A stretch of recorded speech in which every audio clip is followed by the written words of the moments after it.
and welcome to the Skiffy and Fandy Show's Torture Cinema, the Holiday Special.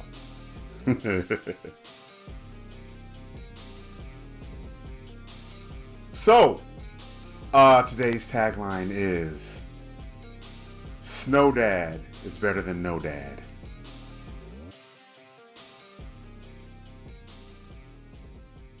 Okay. Snow Dad is better than no dad. This is the worst. Snow Dad is better than no dad.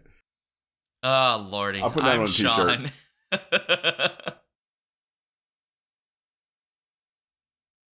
I'm Aurelius. I'm Robert. And it's the holidays, and that means it's time for a holiday movie. This film is Jack Frost from 1998. It was directed by Troy Miller in his debut and written by Mark Steven Johnson, Steve Bloom, Jonathan Roberts, and Jeff Cesario. It stars Michael Keaton, Kelly Preston, Mark Addy, Joseph Cross, Henry Rollins, Mark Addy again I wrote it twice. Look, he's great. I don't care. And Taylor Handley and many more. It has a 5.5 out of 10 on IMDb and a 41% on Rotten Tomatoes popcorn meter. This film was selected by our Patreon supporters based on a poll of holiday-themed movies. If you're not yet subscribed to our Patreon, please join and get a chance to suggest future torture for us. Force it upon us by voting in upcoming polls, and even join us watching it live on Discord. All for a low, low price of $1 a month. Oh, $1 a month. It's so cheap, and you could have fun for $1. So before we dive into this mess, we need to get to what we're drinking. And I need to remind everybody that people may have alcohol. They may not have alcohol. Alcohol is not a requirement on this show. If you are the type of person to imbibe of the naughty sauce, you may do so. But please do so responsibly. And so with that in mind, Aurelius, what beverage are you drinking? I am actually, this evening, having a vodka. It's a special brand. It's been the potato mix was passed through the bladder of an Arctic monkey before it was fermented, and this stuff is it's an experience. Good stuff. It's delicious. I don't think that's vodka that you're drinking. It's water. It's water. It's water. I'm trying to rehydrate. It's been a long day, and I just needed some water. But you described so boring. What you described sounded so illegal. Like the kind of thing where like they ask questions in customs when it comes through.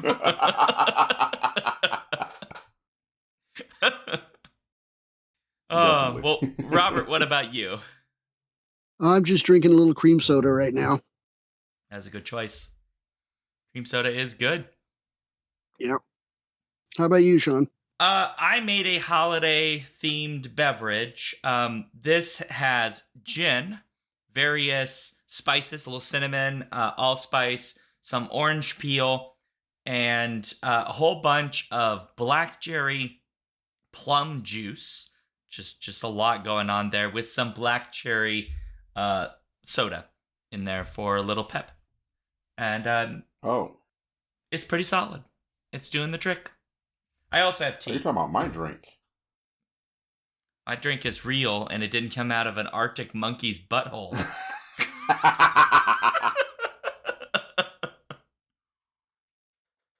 All right. I didn't ask who was going to summarize this movie. So, should I do it, or just up to you? Please. Go for it, Shaun. Please. All right. I haven't done a summary in a long, long time. So, the basic premise of this story is Jack Frost, who is the lead singer in a rock band based in a fictional Colorado town, mountain town, of course. He is just on the verge of making his big break, but he's also a family man. And so his desire to make it big in the music industry rides up against his obligations to his family and his disappointment of his son. His son wants to be a hockey player and all of these things, loves his daddy. He's a great dad, but he's just got this music thing. And so on the eve, right before Christmas, he gets a call that they want to hear him. Major record label wants to hear the band. They need to drive all the way down the mountain to some random ass town in Colorado and play at some party. And if they don't, they may not get the deal. The problem is that Jack has now promised his son and his wife that they will go up to the cabin and, just hang out together as a family because he missed his kids' game for a recording session and he feels really guilty and he wants to make it up to his kid.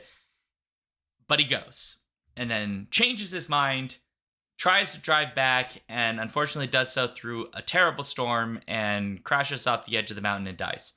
1 year later, the boy who has a harmonica that Jack Frost told him was magical but was probably just joking because it was just his first harmonica, he plays it and wishes that his father would come back to life. That does indeed happen. The unfortunate thing is that Jack Frost comes back as a snowman and hijinks ensue. I don't think I need to say anything past that point. Yeah. Oh. There you go. You're welcome. There's so much to say. Yeah, go on. You want to start?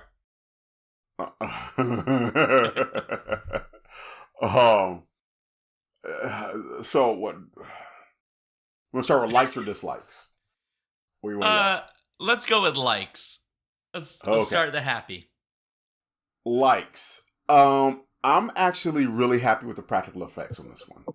Yep. Coming from an age where every time something amazing is happening in a movie, it's CGI, and there were some there were some CGI in this movie. The snowman itself was very believable.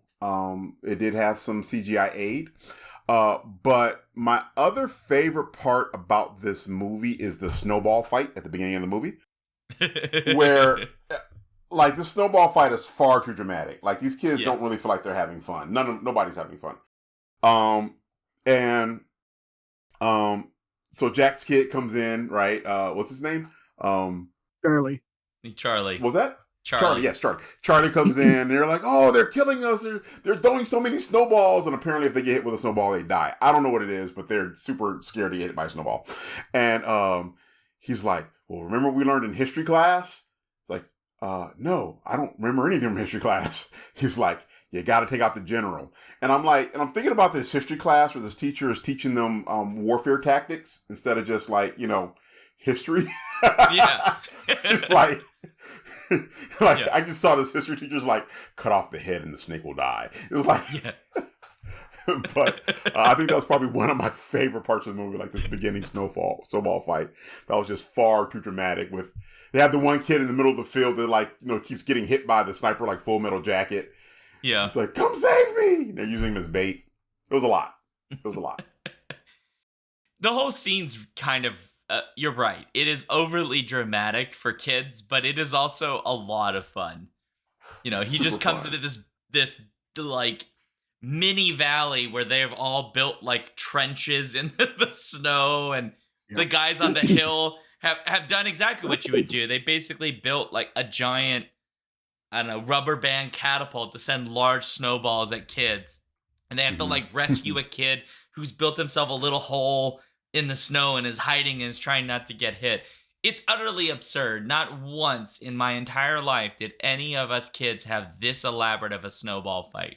Oh, no. But never. At the same time, if I were watching this as a kid again, I would be into this scene 100%. There's no doubt about it. Yeah. They wrote this for kids. You could tell this scene was written for the kids, with little bits in there that were like for the adults, but the kids are here to enjoy it. Oh yeah, we're gonna get to that in a minute. There's one gag in there. I'm like, Yep. There are a few. There are a few gags where it's like, okay, that was made for the adults. Yeah. Robert, what about you? What's your like in this movie? Well, I was going to say the snowball fight as well, but I'll take it and say the main bully I can't remember his name, but he was chewing the scenery the entire time he was on there. yeah. He had that Twizzler stick or pepperoni stick, whatever it was in his mouth, like he was chomping on a cigar. He was enjoying himself. I liked him a lot. Yeah, Rory Buck, played by Taylor Handley. Yes. Yeah, that's it. Rory, yeah. Except the one scene where he obviously is a 38-year-old snowboarder. Yeah. That was so obvious. That's right. Everybody's a professional snowboarder in that town. Like, he's got like wrinkles and a gin blossom. It's just like, what is happening? That really... Okay, so I gotta... Oh, no, we're gonna come back to it, aren't we? We're gonna have to come back to it. Because I'm gonna have opinions about the level of stunt work and the amount of abuse children faced in this story. Oh, my gosh. Because straight up, some kids went to the hospital in this film. They had to have. Oh, definitely. Yeah. Definitely. But let's stay on the positive. So I agree that the bully is fun. I did like that they didn't keep him a bully till the end. They could have done more with it, but it was kind of a little heartwarming that the whole reason why he's a bully is like his dad died, like he doesn't have a dad, and so like he just takes it out on other people. But then when Charlie loses his dad, they have a moment where they kind of sympathize, and I just thought that was like a little sweet little moment, and it's like, oh, you could see they're going to become friends now. Yeah. Yeah. It's nice. It does what a Christmas movie should do, right? It has to have good messaging, set during Christmas, involve Christmassy stuff, and it's got to like make you get feels. You have to have feels. Yeah. I like that. I don't know. I kind of want this kid to get his comeuppance, but okay, fine. Yes. I agree. He is like 12. So he can only get so much comeuppance, I think. Okay, this is fair. Because I mean, I totally wanted him. I totally want to like hospitalized because he's like going on about the snowman that talked to him, and everybody's like, "We don't believe you. You're crazy." You see him in the movie in a straight jacket. No, he was talking to me. I swear. No, that's Henry Rollins' character. That's what Sid Gronick, right? Where he's telling everybody, like, "Oh my god, I saw this snowman," and they put him on the freaking like local news. And everybody's just making fun of him. But it's also like, we know he's right. He saw a talking snowman. That's a natural reaction to act all freaked out. He's right. It's weird. Yeah. Yeah. I did like Henry Rollins in this, I gotta say. Oh, yeah. As soon as I saw his name in the credits, I'm like, yes. Man, Henry Rollins in the 90s was weird. Because that's when he sort of made this transition from like this counterculture punk, Black Flag lead man. And all of a sudden he was like in every movie. Yeah. It's kind of like seeing Flea in movies now. Yeah. A little bit. Yeah. It's fun to watch though, because it makes you realize like, oh, Henry Rollins, this guy who has this whole career where he just seems angry as shit about everything. And then he's just doing like pastiches of himself or being weirdly lovable, which is kind of nice. I don't know. I enjoy it. It's a little fun. Yeah, I don't know that. I think overall I just rather enjoyed the plot of the film.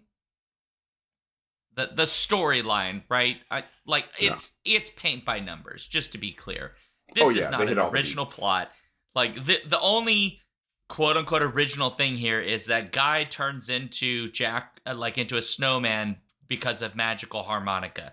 Like that's the like originality here, but the central plot is like 90% of Christmas movies, right? It's anytime there's a father figure, there's almost always some variation of this story where the father figure is not giving enough time to his family.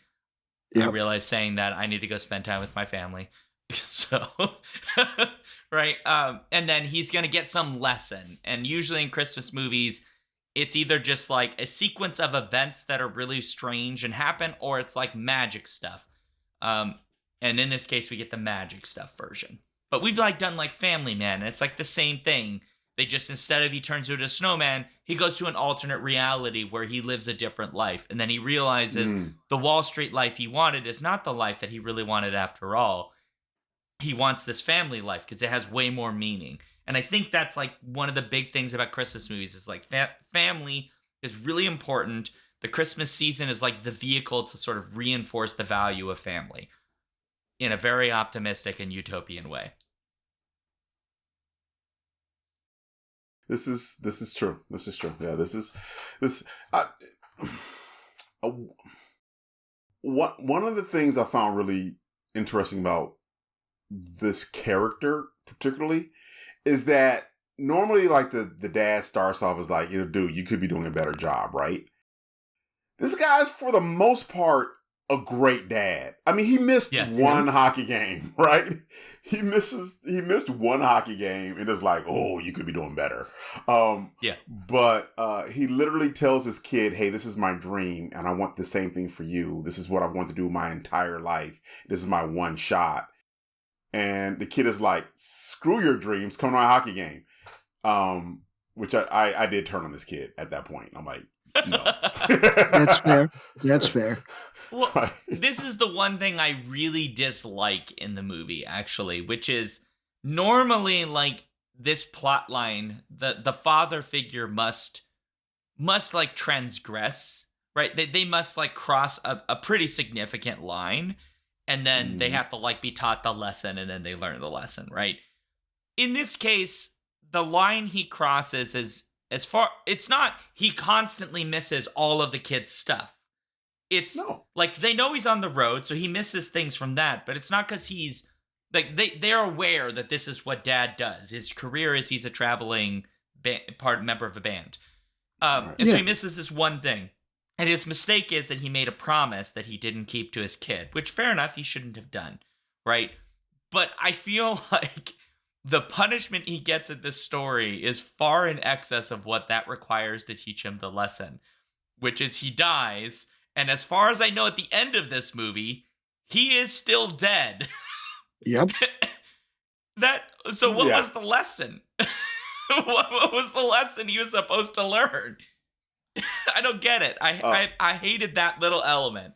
I was like, why can't they figure out a way to bring him back permanently? Or he just stays as a snowman, which is going to make the romance with his wife really awkward. But like, something else. We already talked about how like it's going to get hot again. Like this 70-degree heat snap in the middle of Christmas in Colorado. That's the real speculative part here. That's the real fantasy part of this movie. It's when it hit 70 degrees in Colorado in December, or Denver. They were in Colorado, right? Yeah, Colorado. Yeah, they're like in mountain town, Colorado. They're like in the mountains. Yeah. Oh, definitely from the length of that snow chase with the sleds. Yeah. Like, that was like a 40-minute chase. You're just going down a mountain, like a hill, for like 40 minutes. Yeah, and they got to climb that back. They got to climb it again. Right? Because they started at the school. So they're going to have to climb their asses all the way back up that goddamn hill. That's insane. Yeah, no.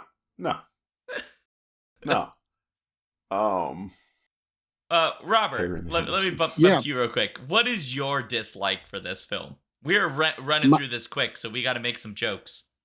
My only real dislike is the CGI on the snowman during the descent down the mountain on the sled. It just seemed kind of janky. It'd pull you out every so often. The kid was okay, but every time they focused on the snowman, you could tell, they just superimposed that over it. Yeah. Didn't work for me. I mean, fair. I gave him breaks. What was this movie? 1990 what? 89. 1989? Not 89. Oh, 88? Oh. Okay. 98. Like, a whole decade later, Robert. Oh, okay. Like, 98. 1989, 1989, that was $1 billion movie. Yeah, if it looked this good in 1989, you have nothing to complain about, Robert, at all. Spielberg hadn't even made Jurassic Park yet. That's true. Yeah, but you're right. But that whole sequence is ridiculous, right? When you look at that whole thing, right? That it's this chase, but it's like a chase that goes on for literal miles.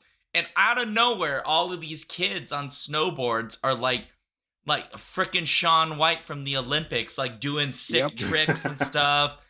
And all this nut stuff. And it's like, I believe that you could have a 12-year-old that's pretty darn good at snowboarding. But I don't buy you got a bunch of delinquent 12-year-olds who are like capable of staging a long chase downhill, chasing another kid and a snowman in a old-timey wooden sled. And then on top of that, right, that when they fall in these most brutal of ways, not a single one of them walks away with broken bones. I don't buy it. Yep. And they had all the different vehicles, like the wagon with the sleds, with the skis on it and everything, basket full of snowballs in the back. Yeah, and that was just what chucking them. Somebody took the time to make a basket and just put snowballs in it in case they had to do a sled chase. They needed. Got to be ready Mountain for Town it, man. drive-by. I'll be honest with you. I assume that every suburban kid from any place where there's a significant amount of snow knows how to ice skate and knows how to snowboard. The same way that when people see me, they assume I know how to play basketball. I'm 6'3". I'm like, when they're like, "Oh, you play basketball?" I don't get mad. Like, no, that's a reasonable assumption. No, that's reasonable. Like, but you show me a white kid from Aspen, Colorado, I'm not surprised at all that he can go ahead and do like a whole whatever 380, 720 on a half pipe. I don't even know what that is, but I just assume that they're good at snowboarding and ice skating and hockey. A 720 is 2 full rotations. Wow, really? Yeah. That sounds terrifying. Here's what's crazy. They do more than that in actual competition. Yeah. I bet all of them do. Like I said, that's why there's like I've never heard of like now in the X Games, here comes Jorge Rivera from Brooklyn. Like, no, it's like you know what? I want to agree with you, but then I know if I go look at like who was the snowboarding Olympics last time, we're gonna be so wrong. It's gonna be like a bunch of Brazilians or something in there. Like, right. Some kid from Los Angeles, just like yeah. Look at me, the Jamaican bobsled team. I mean, that's what's happened with the skateboarding, because they added skateboarding to the Summer Olympics, and like it's a bunch of kids from like Japan are like whooping ass at skateboarding, reminding us there's a whole scene over there apparently, and they're just like skateboarding their asses off. It's amazing. I think it was the year the United States Dream Team got beat by like Puerto Rico in the Olympics. I remember that. I'm like, oh, okay, see, no, that's good. That's good. Humble us, keep us sharp. Need it sometimes. We got lazy. Yeah, we got lazy. Yeah. I remember the Winter Olympics, like maybe two before, where they made a whole big thing of like, we're recreating Miracle, because like the movie Miracle had come out a couple years earlier. They're like, we're gonna beat the Russians this time. We like carefully assembled this team of college professional players, and it was all in the narrative. And then the second they got their ass beat in a game, like that narrative disappeared instantly, and they stopped mentioning it. And this is the high point of American hubris. Forget the Bay of Pigs. Wow. To assume you're going to beat a bunch of Russians Yeah. at a winter sport. Yeah. They have 3 days of summer in Russia. 3 days of summer. Oh lordy. I don't get it. I don't get it. No, America's only really good at one thing, and that's women's soccer. That part. Women's soccer. That part. Really. Yep. We're real good at that. We got that locked down like crazy. Oh yeah. Okay. I'm sorry. Aurelius, what is your dislike? Yes. All right. I'm gonna get wonky here. For those of you who know, I'm a teacher, a vet.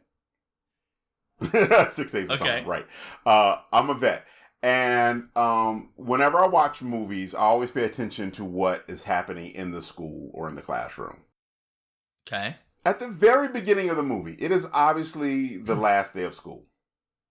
They're heading for winter break. And this teacher comes out and yells at a bunch of kids who are already outside, heading to their winter break. Hey, we use walking feet out here. Slow down. Like, first of all, why does she care? Yeah. Anybody who's ever worked in a school knows that the moment that bell rings, the moment 3:30 hits, forget 3:30, 2:30 hits, you don't care what happens to those kids as long as they come back in the new year. That's it. They could run out of there on a polar bear. Say, hey, that's your parents' problem. They let you ride a polar bear, I'm fine with it. I'm okay with it. But to start policing kids who are outside on the last day of school going home is just ridiculous. And it made me angry and turned me against this movie. Wow. Yeah, it made me super angry. I just like, this movie sucks now. I want it to be over. That is crazy. It put me in a horrible mood. Did you have a bad experience in middle school? No, it's just a thing with me. Like whenever people just like get classrooms wrong. And you talk to any teacher about this, they will all like give you their pet peeves. Okay. Another pet peeve is when and this happens in movies all the time, when the teacher is teaching the class and the bell rings, but they're in the middle of what they're saying, but all the kids just get up and walk out, and the teacher's like yelling after the kids as they walk out. That never happens in the classroom. Like every teacher, you better not. Like I'm either going to have my stuff wrapped up before the bell rings because it's the same time every day, right? Or if there's something I got to tell you, you're going to stay in those seats until I dismiss you. Yep. But if kids ever just got up and start walking out the classroom while you're in the middle of talking, there's be a problem the next day. There'd be such a problem the next day. This is one of your like realism lines. Oh, this is a point of contention with me. Whenever you get the classroom wrong, I'll turn against the movie in a minute. Oh, This is why teachers love Abbott Elementary, because they nail teaching. They nail it. So what you're describing is my thing with any inclusion of the two things I have ranted about the most have been any representation of reptiles in movies, because they're all wrong. And I get real freaking mad about it. And then apparently I get real mad about misrepresentation of World War II weaponry. Which is just a specific one. No, this is the thing. What's your favorite one? What do you mean? Like just a movie that just messed up. I know it's a little bit off subject. But like a movie just messed up. Like which of those two things? World War II weaponry. The one that pisses me off the most is the film Battleship. Because almost everything it does in its representation of almost any military stuff is wrong, but its particular representation of World War II era battleships annoys the living shit out of me. Because it is beyond impossible what they are doing. And so I fall right out of the film. The second they're sitting there going like, oh, a bunch of like 3 old World War II vets and 4 modern military members can operate a single, full, like massive ship. No, they can't even move the ordnance, guys. Like it's not possible. So when I watched that movie and saw them firing the ship and then firing it again, I was like, bullshit. That's not possible. They couldn't possibly fucking do that. Fucking like 2 89-year-olds like fucking just came out of the like retirement home are somehow operating this ship. Bullshit. I can't take it. It drives me nuts.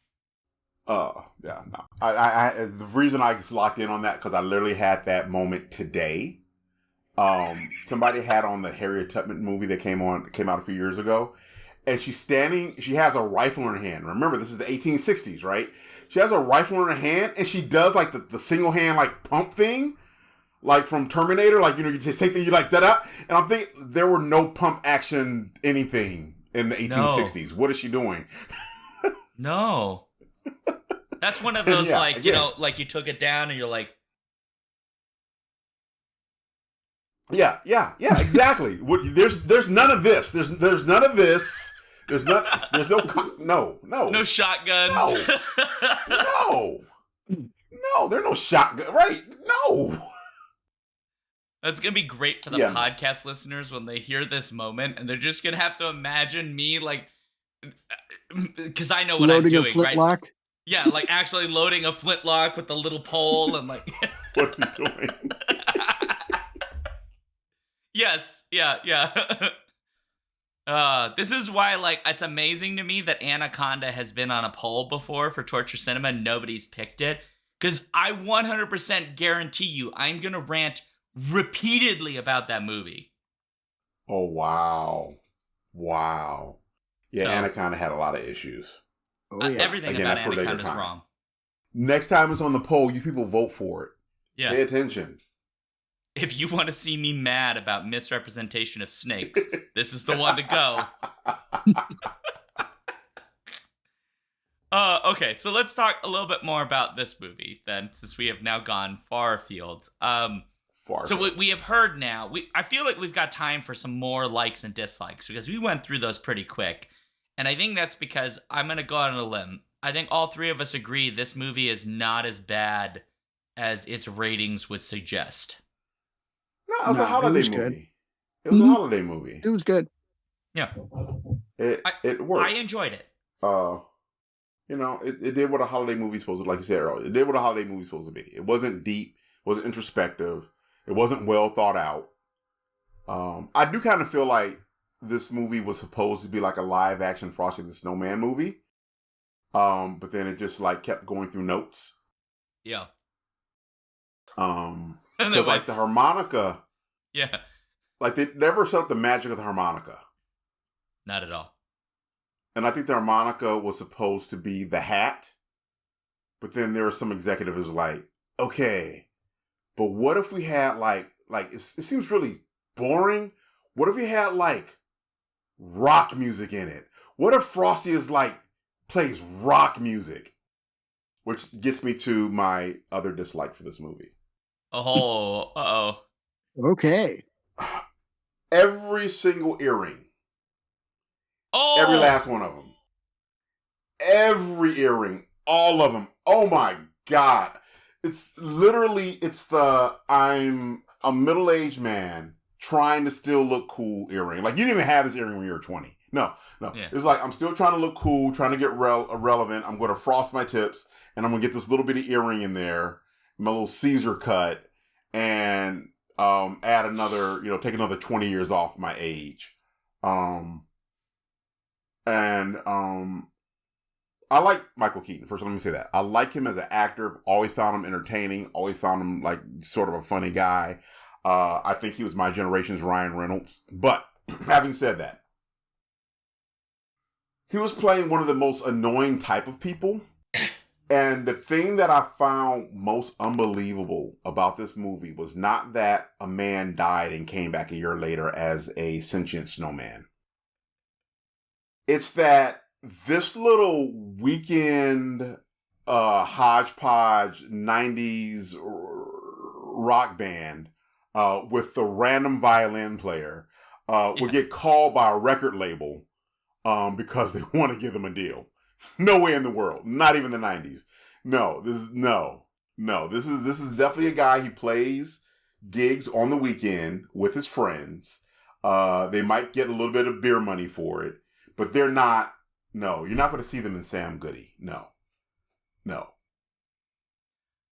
I weirdly agree with you. That's fair. Yeah. This is 1998. Harry Connick Jr. has already had his moment, and he was doing the standards in jazz, not blues and sort of southern rock with apparently a smidge of hillbilly. Now, that's not to say they wouldn't get a record deal. I'm not agreeing to that part. A big record deal, that I think is... Because the one song that so they have their stupid...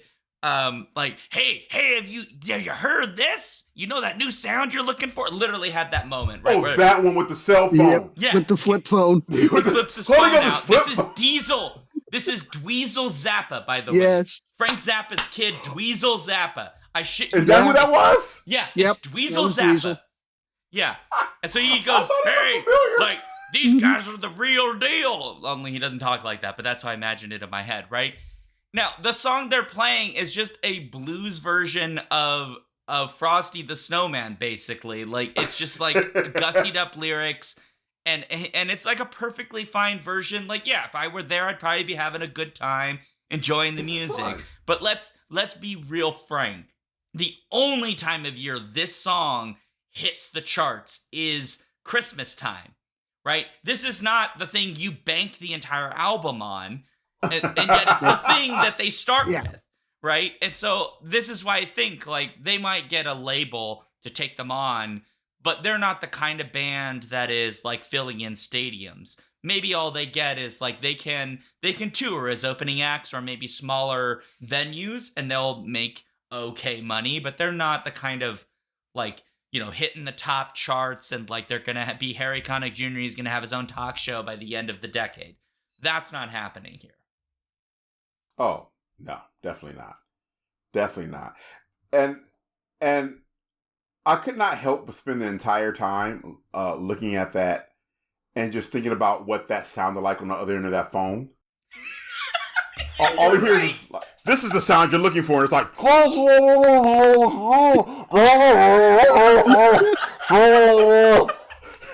guys out there going, what's happening? Wait, are you there? Hello? What's happening? It's 1998 cell technology. It's gonna Exactly, sound like shit. Yeah. You're not wrong. You're not wrong. What he heard was he thought he heard industrial EDM. Like, he thought he heard the new 9 Inch Nails. Like, he's going to be so shocked when they show up to that party to play, and they're like, I didn't know it was a blues band. What are you doing? It's just a bunch of noise canceling and an occasional guitar riff. Yeah. Oh, good Lord. You're completely right. It's absurd. Utterly absurd. No. I mean, I like the music. To be frank, I enjoyed the music. It's fun. I would kind of listen to it if it was on, like, if they played that Jack Frost version on, like, a Christmas playlist, I'd let it play. Right? There's songs I skip that are on, like, Christmas playlists. If this was on there, I'd let it play. Right? But Definitely. I don't know that. I don't know. Like, it kind of made sense to me when he was like, all right, it's okay for me to not take this opportunity because I need to be with my family. It's Christmas. Like, I was like, yeah, buddy, because you've been doing this for like 4,000 years. And all you've got to really show for it at this point is you do tour, but you tour like small gigs in like 6 states. And that's what you're doing. And that's perfectly fine. Why can't you just like maybe be a Colorado and surrounding states act, and you guys maybe during summer or something, you just go out for a couple months and you do a tour and you come back and you just like teach music lessons. Like, why can't you just do that? See, this is the whole idea. But stay fair. This is the whole idea behind the hall pass, though, right? The hall pass with your partner is, hey, look, if you get to a chance, like, to, you know, sleep with this like incredibly attractive celebrity, like, as a person who loves you, who am I to stop you, right? Right? So, and we make this agreement with our partners, knowing good and well, there's no way that my partners will ever get a shot with, you know, Idris Elba, whoever, right? It's not going to happen. But if she does get a shot, who am I to say no, right? Same thing with this particular record deal, right? There's no way in this world this guy's going to get a record deal, right, with a major publisher or major distributor. And since he has a shot at it, I'm not going to make you come to a hockey game. You get a pass today, Dad. Go get your dream, because this is never going to happen to you again. This is your one shot at being happy, and if I don't let you go, you're going to hate me forever. So just get out of here. Scram. Have fun. Go do your record deal. I kind of agree. Like, I'm like 50-50. Because I think he made the right decision. But I also agree that, like, the family should look at that and go, oh no, Dad wants to come home, right? Like, he wants to be with us. But no, Dad, you gotta do this, because if you can get this, right? Like, yeah, we'll just have Christmas 2 days later. Fine, we'll just do that. We'll delay it.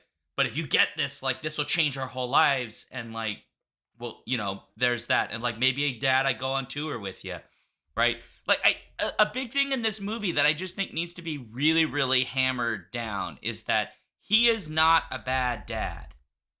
In every way, he's the only part of him that's a flaw is just that he goes on these tours, and so sometimes he's just not home. It's like he's in the military and he's just gone for months at a time, right? That sucks. But like, he is incredibly loving to his wife, right? He's still attracted to her. He still expresses his love and affection for her. Like, obviously, he's still got game because the lip balm line, I was like, that ain't gonna work, buddy. But like, he got 2 kisses out of it, so like, good for you, right? He's great to his kid. He's good at communicating with his kid. He shows his kid love. Yeah, he misses some of these events. To me, he's a good dad. Yeah. He didn't deserve to die. Like, whatever fates are involved in the universe, they should just bring him back at the end. That's just it. They should bring him back. It's horseshit. Oh, except there's one really horrible like jerk move he pulled. Uh-oh. So he comes back as a snowman, right? And he tells Charlie, "Don't tell your mom." Mm-hmm. Let's deny her any chance of closure whatsoever, please. Yeah.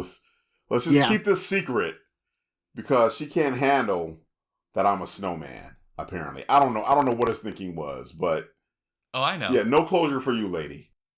I know, because he makes that joke where he looks down down and he goes, "Oh," and recognizes it's gone, so he can't give nothing. Ain't no shit has been frustrating both of us, huh? Yeah, exactly. All that charm, and it's just gonna backfire in his face, He wishes. Yeah.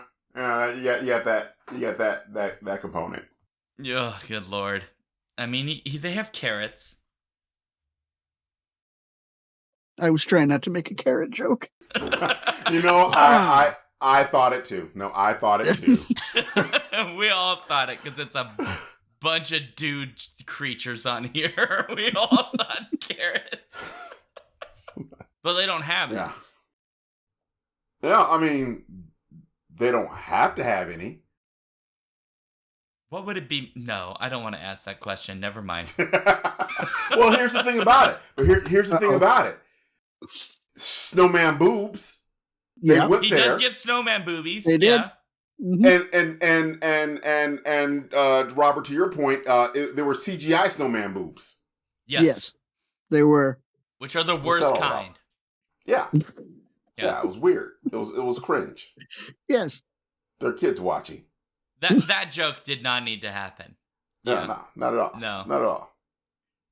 Not at all. There were only a handful of those that did not need to happen, and they were all sex jokes.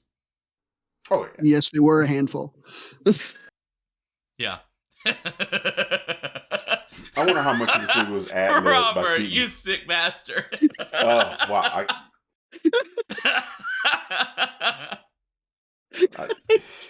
I apologize. It took me a second. Oh, I apologize. No, I don't. No, you don't. There's no need to apologize. Oh, Lordy. Oh, I almost spit Mountain Dew. I almost spit cream soda over Christmas presents. Oh, that's not good. So, one fun fact about this movie that we should mention is that apparently the designs for the snowman were not based on Michael Keaton. They were based on George Clooney, who was originally attached to the project and then abandoned it, I guess. So Jim Henson's company, his Creature Shop, basically designed the snowman with the intention of them modeling some aspect of it, ? Over George Clooney. Then Michael Keaton came onto the role, and obviously they didn't spend more money to remake it. They did, however, fire a young actor who was meant to play his son because, as they say, it didn't make sense for brown-haired, brown-eyed Andrew Lawrence, to be the son of Keaton and Kelly Preston, who both had blonde hair and blue eyes. Only one of them had blonde hair, but I'm not going to get into that. Fine, whatever. So Andrew Lawrence is in the movie. He plays the best friend Tuck. Oh. I don't know if the kid knew that he was the lead role for the child and then was demoted, or if they just didn't tell him at the time, and so he thought he just got a smaller role. I feel like the latter of those two is the less cruel. Yeah. Oh, I know this guy. Andrew Lawrence? He's actually been on a lot of things. Yeah. Yeah. Yeah, he got a lot of work. Good for him. Yeah, they made up for it. Look, at the end of the day, right, if you get enough work that you can afford to pay your bills and take care of your family if you have one, and, put money away for retirement, you're doing good. You're doing wonderful, yeah. Yeah. Apparently this film had 3 Zappas in it. Yes. 3 Zappas are in this movie. Yep. Dweezil is one of them. Yep. Yeah. Amit was either the truck driver who got the icy spilled on him or the snowplow driver. I'm not sure which. And Moon Unit was the teacher at the beginning who was trying to tell the kids to slow down. That was Moon Unit? Yeah. Apparently so. I came for a Zappa. I can cross that off my bucket list. All right. I got to be honest. I don't like Frank Zappa. Almost entirely because of how he names his children. Steve Zappa just doesn't have the same ring. I agree, but Steve Zappa still sounds like a real person name and sounds like you love that child. But to name your child Dweezil or Moon Unit, to me does not sound like you love that child. This is something that I had to justify or think about with when Musk named his last kid. Like gave him that robot name. Hashtag whatever. Right. And so, again, I'm thinking this is not a name for a child, right? And I thought to myself, no, this is a name for a rich child. Most of us name our kids because that's currency, right? That's social currency. And this name is going to mean something or get them someplace in life, right? That's fair. Man, when you're a billionaire, even heck, when you're a millionaire, your kid can have any freaking name they want. They'll be just fine. Because one thing they don't have to worry about, what name goes in their resume. That's true. Yeah. That's not a problem they have. That's what name you have on your resume is a poor people problem.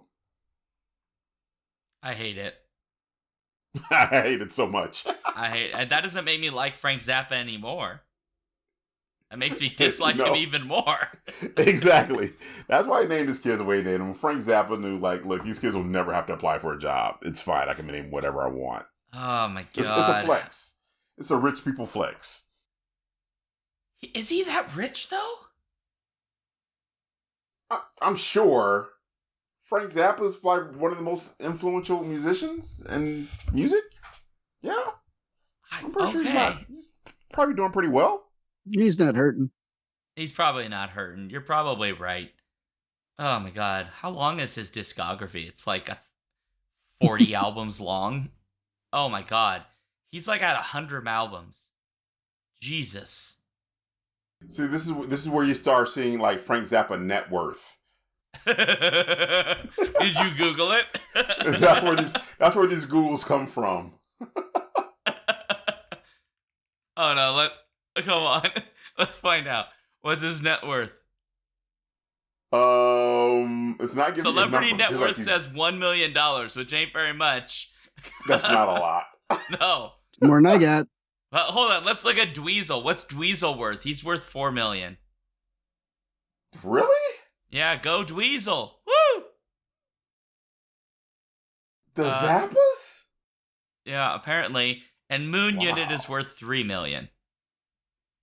She goes by another name, right? There's no way she just goes into a meeting being like, "Hi, I'm Moon Unit." Moon Unit Zappa, yeah. Oh, Jesus. I just can't. I can't. If you showed up in a meeting and you said, I'm like turquoise sun or something, I would just be like, I'm sorry, what? I'm trying not to judge, but also like that's not your real name. Like, right? Like your name's like Tiffany or Phil or something, and you just go You by come this name in, because you think it's more fun. you say my name is Turquoise Sun, you're buying lunch because you can afford it. Yeah. Yeah. Rainbow Warrior in chat is saying, be careful. Do not mock the name of Banks' ships. I'm assuming Moon Unit is a E&M Banks ship. Is that what you're saying? Is Frank Zappa naming his kids after E&M Banks things? Is that what's happening right now? Is that what you're telling me?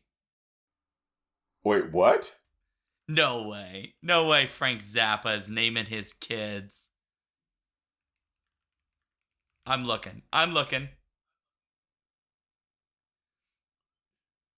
No, are crazy names and it's cool to me. no. Yeah, like I said. Yeah, Okay, you know what? This is not going to be good. This is going to make it even worse because now I'm looking up why did Frank Zappa name his kids what he named them? Uh-oh.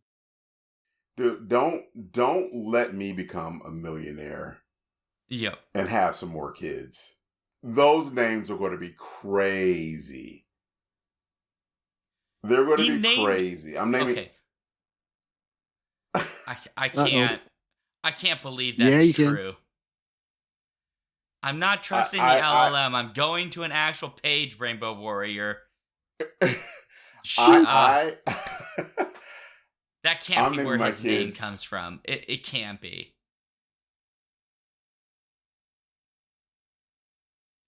Dweezil was a nickname coined by Frank Zappa for a funny-looking pinky toe of Gail's, who I assume is his wife. Yes. He named his child after a toenail. A funny-looking toe. Okay, I'll give you that one. That's pretty bad. That's kind of jeez. Oh my god. Wow. When your dad is your biggest op. So, oh no, it gets worse. So apparently, his actual name is not Dweezil. It's Ian Donald Calvin Euclid Zappa. When he was almost called as bad as Kiefer Dweezil Sutherland's as a name. nickname by his dad, and I guess was used enough in the note here that he didn't realize it wasn't actually his real name. He had a real name that was normal, which was, again, Ian Donald Calvin Euclid Zappa. And then he legally changed his own name to Dweezil to make it official. Okay, that makes sense. This is like when you're a person of color. I don't care which race you come from, as long as it's not white. At some point, you have to talk to your kids about who's actually their biological auntie and uncle. Like, you gotta have they just think, that's my uncle. Like, he's not actually your uncle. Oh, Lord. So that makes sense. So you called him Dweezil so much that I just thought that was my name. This is from The Real Frank Zappa book by Peter Occhiogrosso, published by Simon & Schuster. So, anyway, we've learned a thing today. I don't know that we can unlearn it. And so... I mean, it's nice to know. It's not a question I ever had. I mean, he was a rock... he was a musician. The fact that he had a kid named Moon Unit is like, he's a musician. Whatever. I mean, fair enough. That's fair. All right, let's get to final thoughts and a grade on this movie. So, Robert, final thought, grade, go. I'm not very into Christmas movies, so yeah, I'll go a C with it because I got to look at Kelly Preston for a while. I mean, yeah, she's beautiful. That's true. Oh yeah. So I would I'm going to give this. I started at a C also, but I bump it up to a B because I got Robert Baratheon with a Caesar cut and a tiny earring.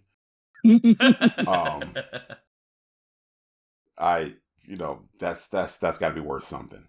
And also, he got to have like his original accent, because for a very long time in movies, he had to do like some really weird American accent. Yeah, like he was from some weird Philadelphia, Boston place, and he had been working for a long time before I even knew he was British. So that's another point for having his original accent. So yeah, he's a B. It's a B. I give it a B. I'm gonna concur. I think this is a B movie. It is perfectly fine. The plot makes sense insofar as a Christmas movie plot can make sense.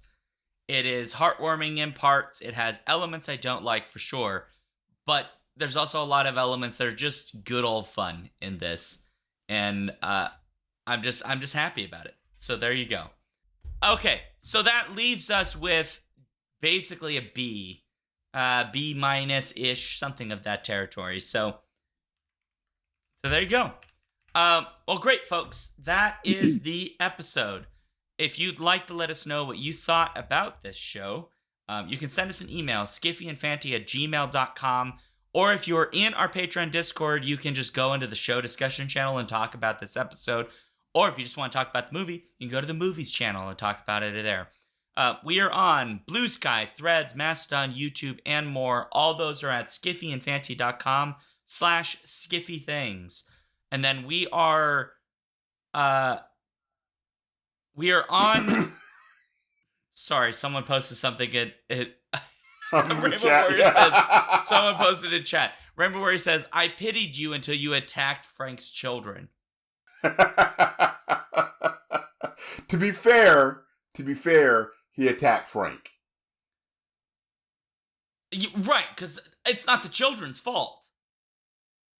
I don't have anything against them. To be fair, I did make the moon unit joke, so to some degree, that's not God, we're getting true. canceled. We're going to get canceled. I mean, at the end of the day, like, they come in and they say that they're moon unit. Like, realistically, I just have to get over it and just move on, because that's what you do as an adult. But still, yeah. Anyway, as Paul says, I believe that children are our future. They're our age. Paul, they're not children anymore.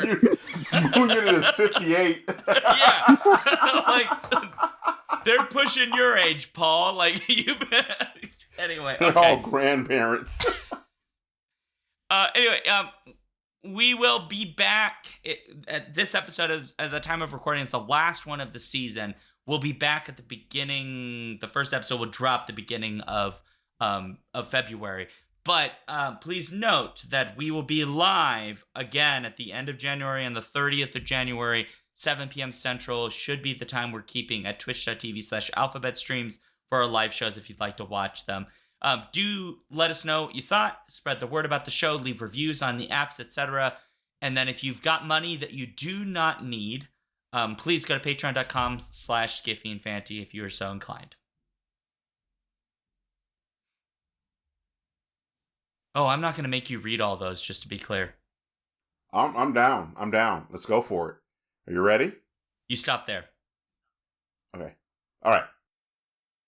Thank you to all of our Patreon supporters. Andrea, the Alluring. Cameron, the Chthonic. Carolyn, the Benevolent. Carrie, the Divine. Dan, the Transient. Daniel, the Cultured. David, the Debonair. JC, the Jocular. That's you, Robert. You got names now, too. Jeff the Gracious, Joseph the Jovial, Juan the Junctional, KB the Kind, Karen the Kick-Ass, and Cat the Kinematic. Oh, there's more. Oh, okay. There is. Matthew the Magnificent, Paul the Pious, Phoebe the Eloquent, Robert the Riveting, Robin the Bold, Ryan the Resilient, Sarah A. the Sensational. No, those are mine. No, Oh. you stop at the Sarahs. Those are mine. All right. How dare you? No. Sarah A. the Sensational. Sarah E. the Sublime. Sarah O. the Rapturous. Scott the Gentleman. Stephen the Strange. Tari the Thorough. Tanya the Triumphant. Trish the Imperturbable. And Victor the Valiant. Thanks, everybody, for your support. We appreciate it. It helps us keep the lights on this thing that we don't make real money on. If you want to find me, ShaunDuke.net. If you put /Duke things, you'll find all my socials. I also stream on the same channel, Alphabet Streams, Wednesdays and Sundays, at least for the remainder of 2025 at 6 p.m. Central. And you can find me at my name everywhere, Aurelius Raines. And I'm usually hanging out on Threads at RE_Junker. Always up for talking comics, books, TV, movies, whatever. Even a snowman appendages. Even that. All right. As required by the Skiffy Fanny bylaws, I must make this happy. And so I will end this session with just a reminder that if you have loved ones, you should make sure that they know that you love them. Give them a hug or a text message or something. Just remind them that they're in your thoughts and you love them and you care about them. If you have immediate loved ones, you should immediately get up at this moment and go give them a hug or a kiss or whatever is an appropriate form of affection for them. Read that however you like. And then in 2026, if you could, make your resolution to try to increase the net amount of kindness in the world. Because this world is frankly full of assholes and mean people and cruelty and destruction and pain and suffering. And maybe if more of us just try to push more joy and love and kindness into the world, maybe it'll just be a little bit better. 2026 will be better than 2025. Random compliments. I'm all for random compliments. I agree. They're very good. Absolutely. And on that note, happy ending and see you.